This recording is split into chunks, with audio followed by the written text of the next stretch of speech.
Oke ya teman-teman, ini saya mumpung lagi santai. Saya ingin melanjutkan lagi pembahasan kita kemarin mengenai filsafat, yaitu tentang epistemologi. Nah, sebelum dimulai, ngopi dulu.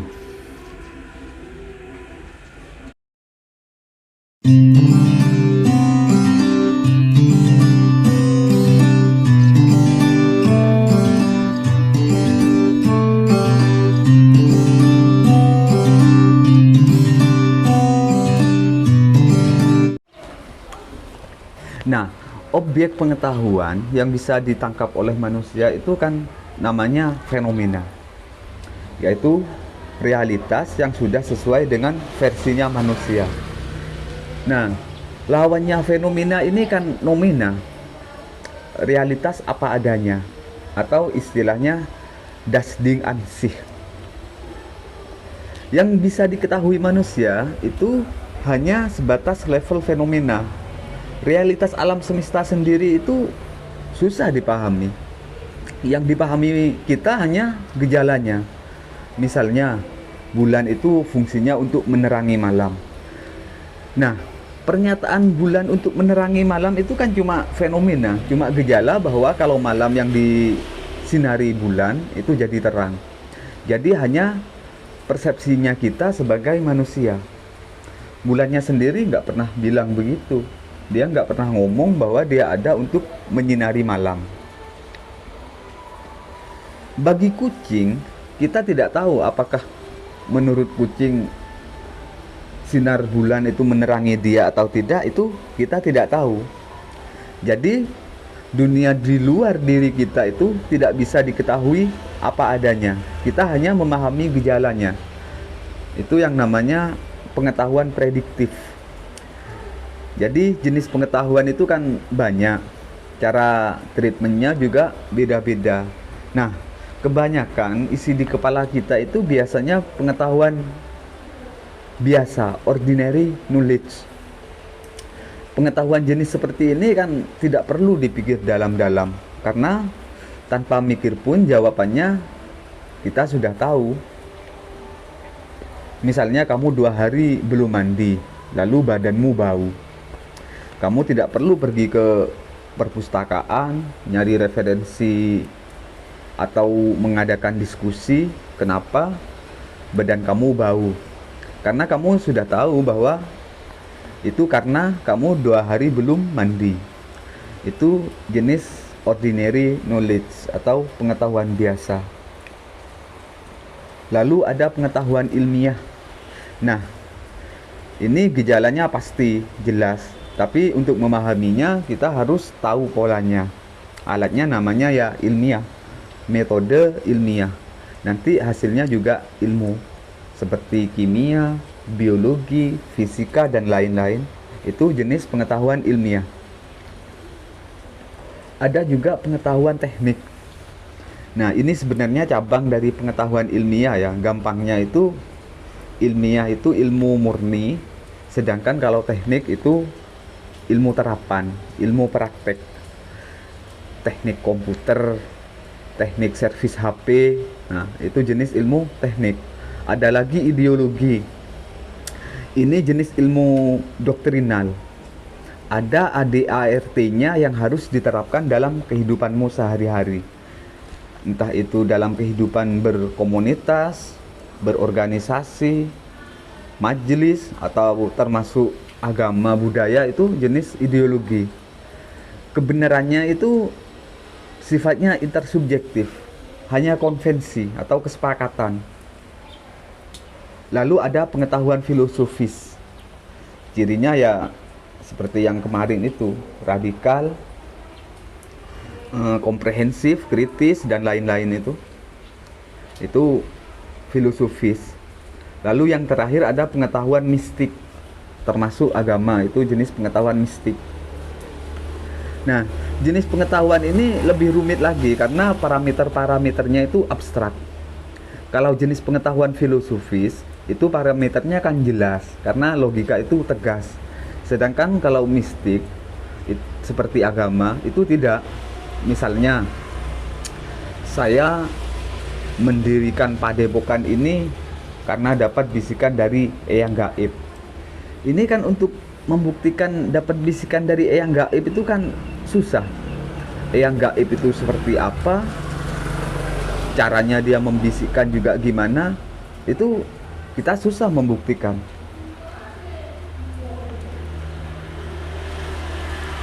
Nah, makanya Immanuel Kant itu bilang kalau urusan agama itu urusan kepercayaan.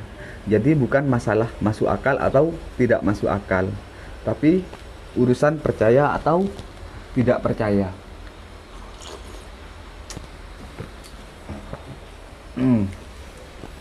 Nah, dalam diskusi itu coba perhatikan level pengetahuan ini ya. Kan di Facebook itu sering eyel-eyelan karena level pengetahuannya campur aduk. Yang dibahas itu level ideologis, lalu dijawab dengan ilmiah. Terus pembahasan tentang agama dibantah dengan filsafat. Lalu digeneralisir seolah-olah faktual ilmiah. Nah, proses pengetahuan itu kan ada ilmiah, ada non ilmiah.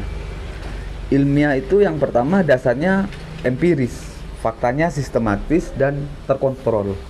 Nah, sesuatu yang tidak empiris dan tidak bisa dikontrol itu kan tidak bisa menghasilkan pengetahuan ilmiah. Misalnya kalau di Jawa itu orang baru beli kendaraan baru, motor atau mobil, itu kan disiram air kembang, katanya biar selamat. Nah, ketika orang melihat ada mobil kecelakaan, itu orang tidak akan berani bilang itulah bukti kalau beli mobil tidak disiram kembang. Karena itu tidak ilmiah, tidak bisa dijadikan parameter bahwa kalau mobil disiram kembang itu pasti selamat. Lalu yang kedua itu harus rasional. Empiris itu kan rasional. Jadi kamu tidak bisa bikin skripsi ilmiah misalnya ya, lalu pendekatannya pakai klinik. Kamu meneliti tentang perpindahan awan, itu apa istilahnya, adveksi. Jadi dalam temuanmu itu awan berpindah dari satu titik ke titik lain dalam garis horizon. Nah, itu ditemukan misalnya akibat arus angin atau perbedaan tekanan udara. Nah, kamu hubungkan dengan cabai atau bawang yang ditusuk lidi sebagai penangkal hujan. Itu kan nggak nyambung, nggak rasional. Tapi kita harus tahu ya bahwa harus ingat itu bahwa untuk menemukan kebenaran itu tidak selalu harus melalui pengetahuan ilmiah, tidak selalu harus rasional. Makanya ada filsuf yang namanya siapa itu, Karl Popper, itu bilang banyak hal yang secara ilmiah itu meaningless, tidak bermakna, tapi fungsional dalam hidup. Seperti agama, itu kan kalau masuk ke dunia ilmiah, meaningless, tidak bermakna, tidak bisa diukur secara eksak. Parameternya itu abstrak, tapi fungsional. Misalnya gara-gara beragama, hidupmu jadi tertib, hati jadi tentram, nyaman. Nah, itu apa? Fungsional, meskipun tidak bisa diukur secara ilmiah. Nah, kalau pengetahuan yang non ilmiah itu misalnya pengetahuan secara kebetulan. Nah, kebetulan itu bukan kebenaran, karena bukan kebenaran ilmiah ya maksudnya. Karena tidak bisa diulang, tidak bisa dijadikan pedoman. Lalu yang kedua, pengetahuan a priori, akal-akalan. Jadi tidak melihat realitasnya, pokoknya dikarang sendiri lewat pikirannya, lalu disimpulkan. Nah, yang ketiga, intuisi. Ini juga termasuk pengetahuan non ilmiah. Yang keempat, trial and error, ilmu coba-coba. Nah, meskipun kadang bisa menemukan kebenaran, ini juga termasuk pengetahuan non ilmiah. Yang kelima, kebenaran lewat kewibawaan atau otoritas. Nah, ini meskipun ketemu kebenaran, ini juga termasuk pengetahuan non ilmiah. Nah, kebanyakan pengetahuan kita itu datangnya dari level ini, dari level kewibawaan atau otoritas. Karena awalnya pengetahuan itu datang dari rasa percaya. Entah itu percaya pada orang yang dianggap ahli, guru, agama, habib itu. Intinya dari otoritas yang kita percaya. Kalau dalam agama itu namanya taklid. Jadi taklid itu sebenarnya niscaya dalam hidup. Kamu boleh bilang jangan taklid, tapi dalam praktiknya tidak ada orang yang tidak taklid. Kamu lihat berita, baca berita bahwa pemerintah memperingatkan ada virus yang berbahaya namanya COVID-19, atau ada yang model baru lagi itu namanya Omicron. Kamu taklid ke beritanya atau ke pemerintahnya. Jangankan dalam hal yang abstrak ya. Yang ilmiah, yang eksak itu kamu juga taklid. Kamu percaya bahwa bumi itu bulat atau bumi itu datar. Kita percaya saja, tapi tanpa meneliti sendiri secara langsung. Misalnya pergi ke luar angkasa untuk melihat langsung apa benar bumi itu bulat atau datar. Jadi kamu hanya percaya saja pada globe, percaya pada peta, internet, guru, dan lain-lainnya. Dan itu tidak masalah, itu natural, manusiawi ya. Karena saya bukan dokter, bukan ahli virus, juga tidak punya lab, maka saya percaya dokter tentang virus COVID. Karena dia lebih ahli daripada saya. Nah, yang tidak boleh itu kan taklid buta. Kamu tidak tahu apa yang kamu takliti, siapa yang kamu takliti, maksudnya apa, tujuannya apa, tapi tetap bersikukuh percaya. Itu namanya taklid buta. Lalu yang terakhir, spekulasi. Kalau yang trial and error itu kan lebih teratur. Dicoba dengan cara ini salah, lalu dicoba lagi dengan cara lain. Tapi masih tetap berpegang pada prinsip. Kalau spekulasi ini lebih acak, lebih asal-asalan. Jadi cuma dikira-kira saja.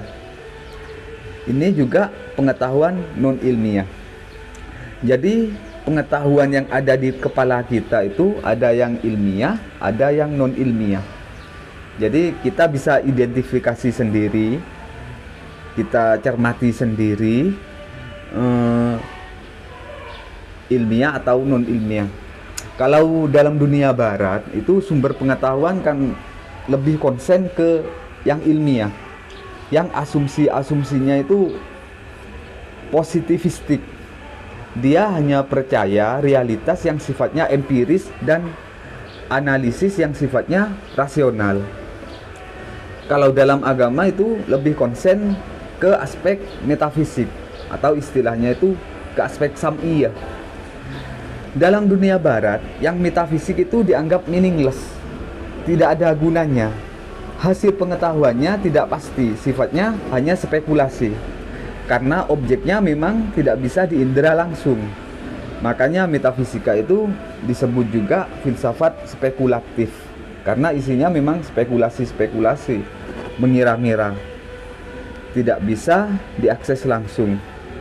Meskipun nantinya ada yang mengkritik seperti Karl Popper yang disebutkan tadi itu. Nah, dalam dunia Islam, sumber pengetahuan selain empiris dan rasional, itu ada istilahnya khobar. Jadi khobar itu teks atau yang dianggap otoritas, baik itu teks atau nas dari kitab, hadis, teks dari orang yang teks dari orang yang dipercaya. Nah, dari ketiga sumber tadi, empiris, rasional, dan khobar, Maka dalam dunia Islam, dalam aspek pengetahuan punya 3 model, yaitu bayani, irfani, dan burhani. Nah, bayani ini ilmu yang paling dasar dalam Islam, yaitu yang bersumber dari teks seperti Quran, hadis. Jadi benar salahnya itu cara mengujinya inferensial. Jadi dicek kamu ngomong tentang apa, dalilnya apa, dicek referensinya. Nah, kalau irfani itu intuitif atau pengalaman langsung. Kalau bahasa Ghazalinya itu ilmu khuduri, ilmu yang hadir langsung tanpa dipelajari atau dicari di luar diri.